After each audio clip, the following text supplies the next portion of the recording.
So it's me again, your ate ni Jaja, no ito filter, just me. So for today's vlog is about naman ng mga pangarap, goals, and pursuing your dreams. So kung nandito ka, interested ka sa iyong pangarap. So this vlog is about sharing about mga perception sa life, real talk. So ayoko mag-take ng risk. Natatakot ako. May pangarap ka ba? So this is the title. So kung bago ka pa lang dito sa akin channel, don't forget to subscribe. So guys, kung natatakot ka mag-take ng risk sa pangarap mo, sorry and I'm sad for you. Kasi guys, dapat hindi ka matakot.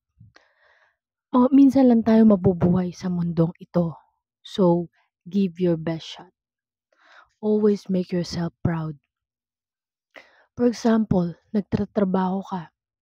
Kumikita ka sa pamilya mo and sapat lang. Right? Pero kung mag-take ka na risk, for example, sa pangarap mo, you'll never know what will happen. Kung mangangarap ka na lang, laki-lakihan mo na. At huwag mong susukuan. Kailangan mo ngayon mag-take ng risk. Kasi kung hindi ka mag-take ng risk, walang mangyayari sa life. Okay? Ganun talaga, nakakatakot yung mga bagay na kung saan ka mag-take na risk. At least may matututunan ka naman doon. And may mga bagay tayong mahaharapin kapag may mag-take ka ng risk. And lagi mong alalahanin at isipin, nothing is impossible with God. Pagkasama mo siya, hindi mahirap ang lahat. And kung magkakaroon ka man ng challenge, kasama mo siya. You must have a deep conversation with Him. Call Him and humingi ka ng tulong sa Kanya. Whether masaya ka or malungkot or may kailangan, lagi mo siyang kausapin. Alam nyo guys, sa life natin kasi, life is short.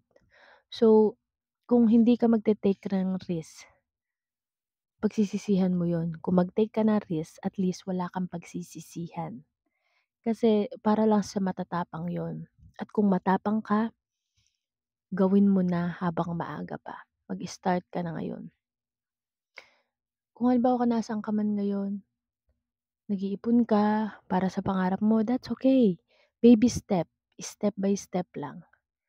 Huwag mo huwag mong pilitin yung sarili mo kapag hindi mo pa kaya. Pero at least nag-grow ka and may ginagawa ka for your future. And I am so proud of you. Yun lang masasabi ko, you have to take risk. Isipin mo yung mga bagay na gusto mo makamit sa hinaharap and gusto mong gawin para sa pamilya mo in the future and pamilya mo ngayong kasalukuyan. Kung gusto mo silang tulungan, you have to make a way and kasama si God. Okay? Don't forget to like, share, and subscribe to my channel. Click the notification bell for more upcoming videos. Bye! See you in my next vlog.